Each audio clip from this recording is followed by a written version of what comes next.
I'm Jed Melvin of the New England Free Jacks, and you're watching the Rugby Odds. Gift. I forgot the names.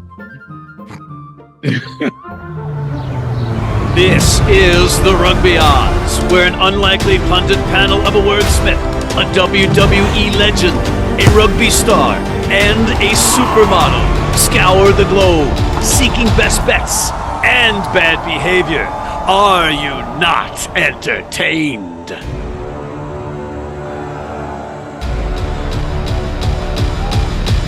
Thank you, much appreciated. We have another great show ahead, including John Bradshaw Layfield, the WWE Hall of Famer turned rugby advocate, King Gift Egbelu, the inventor of words, three-time Olympic sevens coach Mike Friday, Irish rugby legend George Hook, and we're all talking about what's on that slate, so let's get to it.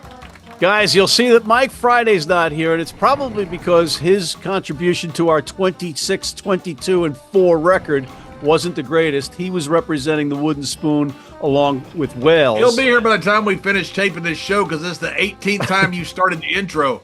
It's not the 8th. That is just fake news. That is false. That is a lie. That is a prevarication. Go ahead. We have to retake the rebuttal here in a minute. Go ahead. Keep talking. No, that's it. And thankfully, you two. You repeat words like crazy. Okay, I'm thinking. Thankfully. This is an impossible opening. Ladies and gentlemen, this is just duress from these two. Thankfully, Gift was 9-3-1, and John, you were very good, 8-4-1 as well. So you guys helped Mike and I through this. So thank you. And Mike is obviously not with us, but he did have some observations. But before we do that, you guys have anything you want to say about the records or the picks or anything like that? Good. Let's move on to observations and go straight to you, John. What did you take away from the weekend? Well, Ireland almost loses to Italy. They almost lost to Wales. They're lucky to be in the Six Nations. They're going to throw them out and put Georgia in.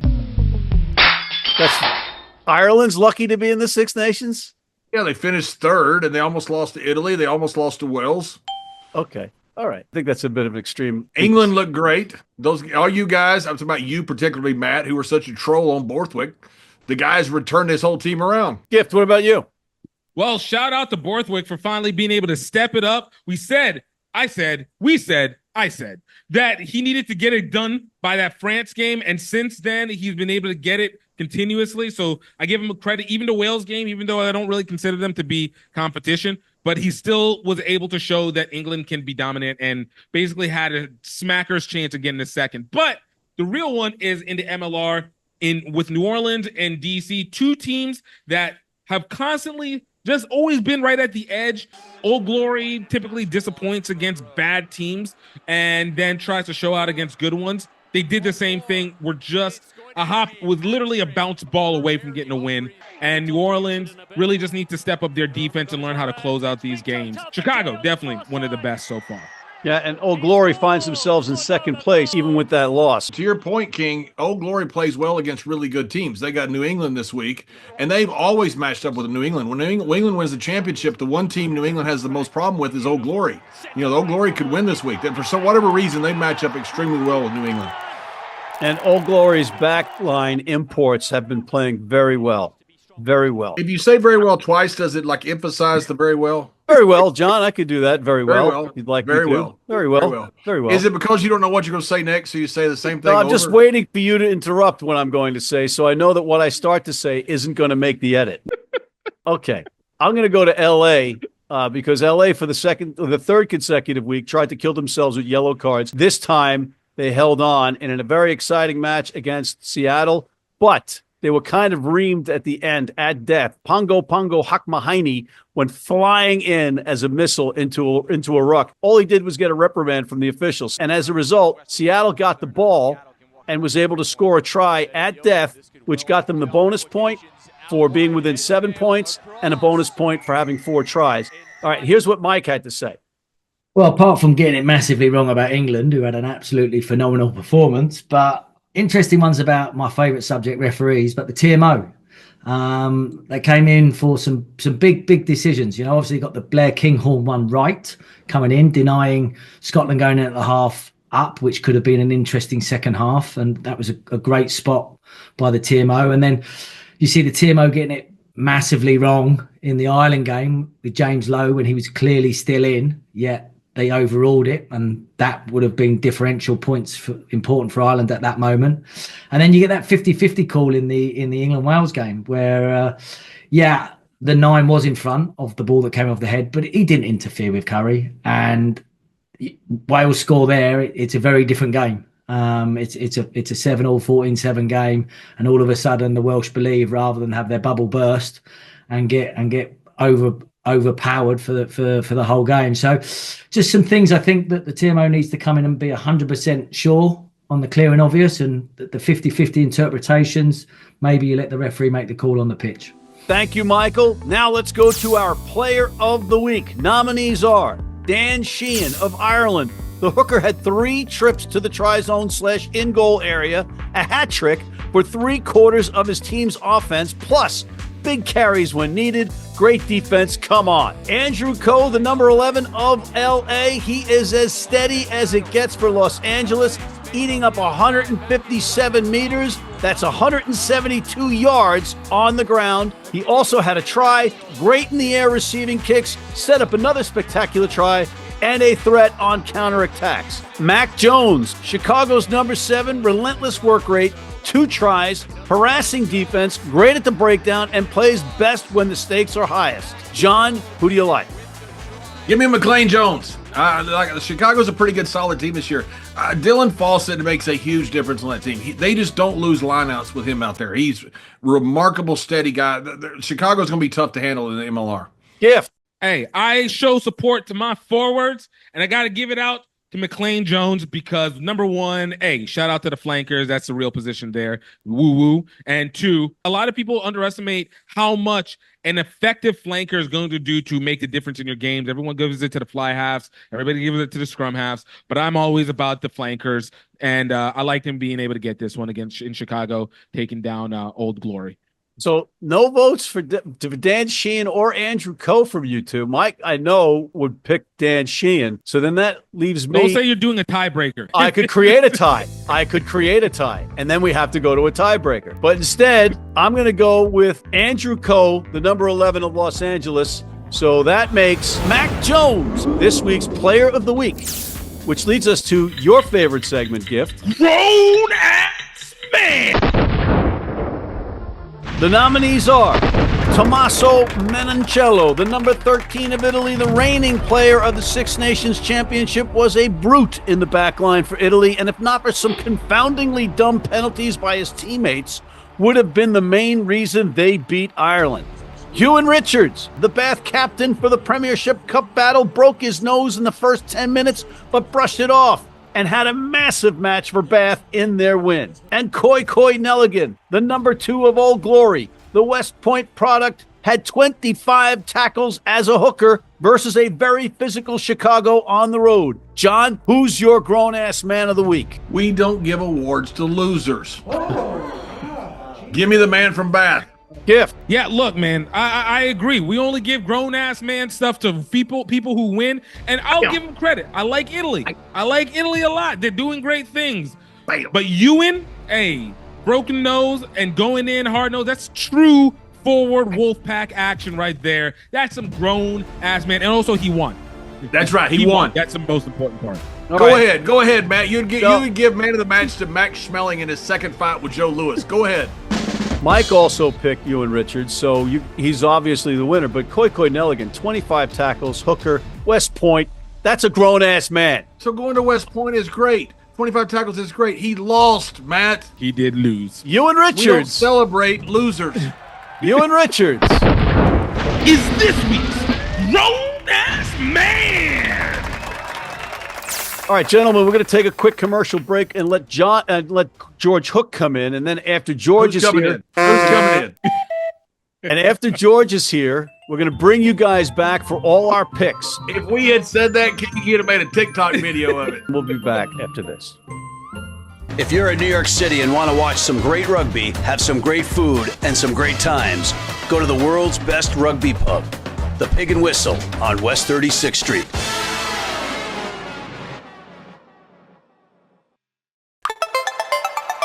And now for the Major League Rugby Play of the Week, brought to you by the Rugby Network. In an exciting match between talented teams, Leroux Milan took center stage, showing that he is fully recovered from his horrific 2023 Rugby World Cup leg injury, with a scintillatingly powerful and dazzling try for the New England Free Jacks versus the NOLA Gold. And that is your Major League Rugby Play of the Week, brought to you by the Rugby Network. I wouldn't like to be at the bottom of that. And we are back, and we're back with Mr. George Hook calling in from Dublin. George, welcome back, and happy St. Paddy's Day week. Only Americans call it St. Paddy's Day. It is St. Patrick's Day. And of course, Patrick, don't forget, wasn't Irish. He was Welsh. And we kidnapped him as a young kid and brought him over. And then the story didn't end after that. He converted us all to Christianity and got rid of the snakes. That's terribly important. There isn't a single snake on the island of Ireland. Well, he was a busy guy. He was great. All right. So, George, let's get right into the rugby with our recurring segment, Headlines with Hook. First headline, the latest from the London Irish, George.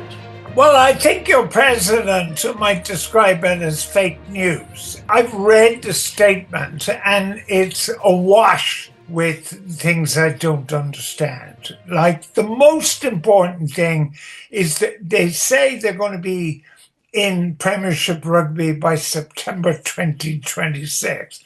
That's basically just one season away. There is no indication how they're going to clear the enormous debts to the Premiership itself and to the creditors. Now, Eddie Jordan's a big name in Formula One, but Eddie Jordan hasn't said, I'm going to write a check. He's the patron. We've an interim chairman. We've an interim CEO. They have no stadium. Remember, here we are just over a year out, and they haven't got a stadium. But let me ask you this, because I'm glad that you said you were confused or you didn't understand, because I read this thing twice, and to me, it really didn't say anything. And I guess I missed the point where they said Premiership. They just said they were talking to different setups, and it didn't exclude the potential for a URC inclusion, right? Oh, I mean, it doesn't. I mean, you know, because this statement says nothing, you can read anything into it, you know. But the critical thing for me is stadium and debt. How are they going to clear the debt? Now, if you're going to read behind the lines as well, they seem to have a bright idea that all us Irish guys are actually going to buy shares or divvy up some money or something. Right, the democratic ownership. That's not made clear. I will be very surprised if my beloved, and I say the word with real feeling, a club I played for and a club I coached, I would be surprised if London Irish is in serious rugby competition in September 2026. Okay. The next headline, TMO blatant foul-ups. You still have to say that no matter what way we do it, is the human factor. So despite the fact that there's a computer and a camera and everything else, there's still a human being looking at it. But we have a right to expect that they can get it at least halfway right. And this weekend was very disappointing in that. There's unquestionably. Now, it didn't affect the result that James Lowe came, who was clearly in play and signalled out of play. I'm opposed to the idea, in principle anyway, that we stand around with our fingers up our exterior orifices, waiting for a decision for 4, 5, 6 minutes. For over 100 years, like, it was perfectly acceptable. The ref made a mistake. So what? Like, so what? And if I suspect, because you have to talk about France. So if I think you're going to ask me about France, then I'm good to go. I'm not going to ask you about France. Oh, you're not? No, I'm going to go to our next headline. England's rugby renaissance? Is that happening? Yes, well, I can segue to France because they beat France, so we can still talk France. Yes, you can. The problem is that The Five Nations Championship and even the Six Nations Championship was the crown jewel of rugby union worldwide. New Zealanders envied it, the Australians envied it, the South Africans envied it, because you had this period of a couple of months where the best teams in Europe competed. Now, the best teams are not competing. You have the best 3 teams competing, and you have the worst 3 teams competing. I think it is now terminal in Wales. I think it's all over. I think they're on life support. Scotland beaten by double points by France, but like Italy have restored my faith in what is left of the game. Like there was a fella called Ellis. You don't remember him, do you, at rugby school? William Webb? William Webb, the very guy. And he picked up the ball and he ran with that. A couple of 100 years later, we're really surprised if a player picks up the ball and runs with it. And in fact, I mean, Italy have scored some of the best tries in the competition. And yet, in 2 rounds, they conceded, 15 tries or something? Could have been none. Well, aside from mind-numbingly dumb penalties Italy took in that second half, they could have won. But the key thing is there are now 3 good teams and 3 bad teams. Then to get back to your original question, lest I be accused of avoiding it, there is a renaissance in England. I think they're overly critical of Borthwick. I think they're overly critical of Marcus Smith. I think Finn Smith has been a huge find. Itoje has been an outstanding captain. There are a lot of good things about this English team. They're the only ones to have beaten France. Yeah, no, are they better? Of course they're better. Are they now in an immeasurably better position than they were before this championship started? Absolutely. Is Borthwick now secure as coach? Absolutely. Do they have a very good captain? Yes. Do they have good halfbacks? Yes. The game hasn't changed. You still need a captain. You still need halfbacks. So they are in a good place. They are in a very good place. And we're going to have to wait and see. But, I don't think they'll be rolling over for too many teams in next year's championship. The big story for me, and it's why I'm wearing a green shirt, is the demise of Ireland. We have got progressively worse in every round. Started like favourites to do this 3-piece. They just finish up nowhere. I think a difficult time.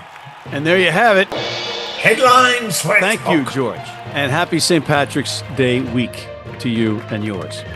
Thank you.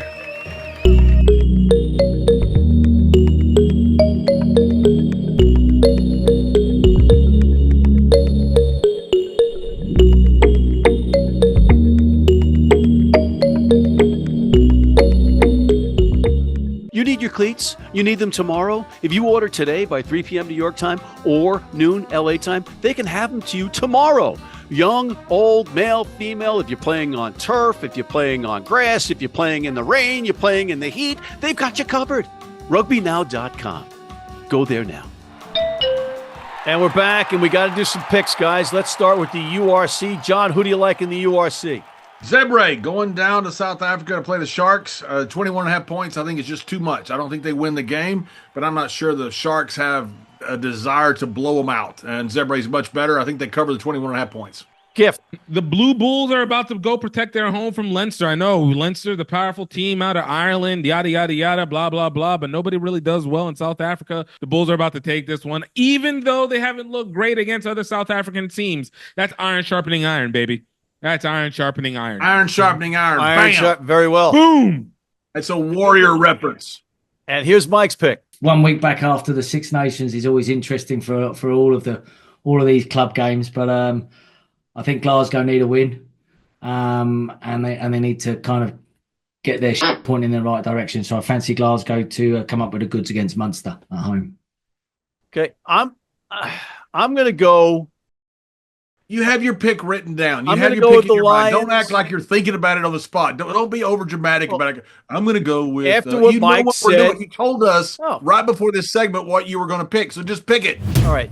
His mic is muted. I listen to you guys, and then I change my mind sometimes. I'm allowed to do that. But I'm going to stick with the Lions making the trip up to Cardiff. Lions getting 5.5. I'm taking the Lions. John, I'm going to unmute you, and hopefully you'll behave. Who do you like in the MLR? 2 reasons it's a spot pick because Nala needs to win and LA had an emotional victory. So they're coming off that. Nala needs to win.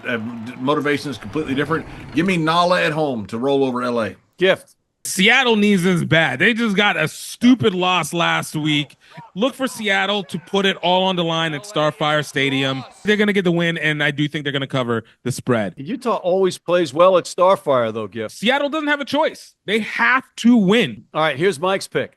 I'm going for my favourite boys in New England, the Free Jacks. Obviously, there's the maniac Jed Melvin playing, but more importantly as well, I love that 10, the Baldy, Jason Partridge. He's a rock. He steadies the ship.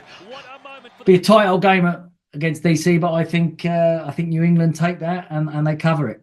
I'm going to go with San Diego -10 versus Miami. I think San Diego is going to run them out of the park at home. Hey, the interesting game is Houston and Anthem. You know, Anthem has played a couple teams really close. Houston is a different level. It's going to be interesting to see how Anthem plays against Houston. I don't think Houston's going to overlook them. They have too much talent, but it's interesting to see what the final score is going to be with Houston and Anthem. I think Houston runs them out of the park. I think Houston's gelling. That's what we thought the last 2 games with Anthem, too, and they played really well. And one of them they should have won. I hope they don't. I hope Anthem steps up. Before we take a break, let's go to the Premiership. John, who do you like in the Premiership? Quins, mainly if Toje and George do not play. And even if they play, I think I like the Quins at 8.5 points. You know, they had an emotional Six Nations, played tremendous with incredible heart. And it's hard to come down off that and just go back to league play, even though it's your team and people celebrate you as superstars as they should over there. Give me Quins at plus 8.5, and especially if Itoje and George do not play because they're coming off the Six Nations. So despite the fact that it's on the teleprompter and in the post and the pre-production notes that I am taking the Harlequins, you're going to take the Harlequins. I didn't read any of that. Nobody reads your notes. You send us the notes as the show That's abundantly apparent it's right like the now, worst isn't it? prepared show ever. All right, he's muted again, Gift, while we go to your pick. Look at Bristol to absolutely dominate the Chiefs. I'm starting to wonder if Newcastle really is the worst one in there because I feel like Exeter just has a different level of disappointment to them. So give it to Bristol to be able to absolutely dominate this Exeter team. The King has spoken. Boom. Bam. All right, let's go to see That's what why Mike King had. is on this show. Let's We're see- lucky he's not on 2 Cents Rugby. All right, they're both muted as we see what Mike has to say. If all the England players play, I think Northampton have just got too much and they win that Midlands derby. They win it well and they get their show possibly back on the road for top 4. So I'm going to take Northampton Friday night under the lights to beat Leicester. And I'm going to go against Gift. I'm going to take Exeter with that 13.5. I like that. That's a big number. I think the Exeter Chiefs are better than what you say, Gift. And on that note, we have a commercial break, and we'll come back with Super Rugby and our picks of the week after this. From New York City comes America's longest running and most popular rugby show. The biggest names in Major League Rugby, MLR highlights, and big match previews. Rugby Wrap-Up presents MLR Weekly, made in New York City. Hey, U.S. fans, you can tune into every match live on Flow Rugby. How do we know that? Because we're on there all the time. Super Rugby. John, who do you like in Super Rugby? Give me the Brumbies over the Waratahs simply because the Waratahs is the dumbest name I've heard. Outside of the Manly Sea Eagles? No, I like them now. Okay. Gift. I said it before, the Blues are the 2024 Crusaders this year. Look for the Crusaders to not allow their new selves to become their old selves again. Crusaders to take the win and cover the points. So in essence for you, this is the 2024 Crusaders versus the 2025 Crusaders. Exactly. Okay. That's what he just said. It's not exactly how he said it, but But that's what he said. When the King speaks, we don't need the court jester to repeat what he says. okay. All right. Let's go see what Mike had to say. I'm going to go for the Western Force to beat the Drua. I don't know if the Drua went home after the Brumbies or whether they stayed in Australia, but if they did go home, then it's a double plane ride to get to Perth. So I'm going to go for Western Force to do a proper job on the Drua, sadly. Mike's taking the Force, so that was my pick. I'm going to go instead right against Gift. I'm taking the Blues to come out of that match with the Crusaders on top. Look at the Reds and the Highlanders, just left alone, not having a team, anybody to pick them. Make 2 picks. There's no gun to your head. You can make another pick. Reds over Highlanders. Let's go. At least somebody gives them a little love. All right. Bam. A little bit of love. Once again, King stepping up as the MVP of the show, stepping up and making 2 picks. Let's go to John's favorite part of the show. Picks of the week, Johnny. Who do you like? Yeah, Maddie. What do you want to pick, Maddie? I like Miami and San Diego to go over the total. Miami can score a lot of points. They don't play defense. San Diego does, but I think both teams score a lot of points. Give me the over. Gift. Stormers going up to Wales. I think the Stormers finally are getting out of their slump, losing to South African teams. As a South African team, going to take it up to Scarlets, get the win against Wales. Go eat some, I don't know what Wales has. They eat daffodils. That's pretty much it. Oh, okay. They eat daffodils. Okay. Oh, really? Daffodil. Okay, maybe Stormers might be in trouble then. I once bought a car in Wales, Camille Bay, Wales. Bought a car in Wales and drove it to Europe. You were already And in because Europe. it was You were registered- already because it was in Europe. registered- You didn't drive it to because- Europe. You were already in Europe. No, it was the UK. They if you're in Wales, you don't consider yourself part of Europe. You're in the UK. So I drove it all the way down to Austria, but because it was registered to a wrestler in Camille Bay, Wales, I used to park downtown. I bet I got 70 or 80 parking tickets, but I didn't have to pay any of them because they weren't the car wasn't registered in that country. A man had the worst entry trying to get back into Europe whenever they were like, "Hey, sir, you got warrants on you." Excuse me, sir. You have 148 parking tickets from Welsh Vienna. police are on their way right now. We got them. We got them. You dumbass. I didn't say I got a parking ticket in Wales. I bought the car in Wales. I got parking tickets in Austria. And then you got your tickets in Europe, right? Stupid. Yes. Let's see what Mike has to say. Yeah, I'm full on French as always. Top 14 now. What do? You're looking for those away winners. So, interesting one. What's going to happen in that Bordeaux-Toulouse game? Will they pick their Frenchies? Will Toulouse make sure that they're Blair Kinghorn and Capuzzo plays? Or will there be a gentleman's agreement? But I'm going to give you 2 away wins on Pick the Win. I'm going to give you Bayonne to win away at Stade Francais. And then I'm going to pick Toulouse to do Bordeaux away, which is iffy one and depends on team selections, which we won't know till the end of the week. But there you go. Do with that what you will. And John, I'm going to follow your trend and go with an over. I'm taking the over in the NOLA versus LA match. And on that note, guys, we're out of time. Thank God. I want to thank John Bradshaw Layfield, the WWE Hall of Famer turned rugby advocate, King Gift Egbelu, the inventor of words, Mike Friday, the Olympic Sevens coach, George Hook, the Irish legend, and thank you for tuning in. Please check out our other programs, including MLR Weekly. Hit that subscribe button on YouTube, sign up for our weekly newsletter, and please join our American Red Cross Blood Donor team. I feel like you can do Mike Friday better. Like, yeah, the Olympic Sevens coach. No, the illustrious hyena of rugby. That is 3-time Olympic coach, Mike Friday. boom.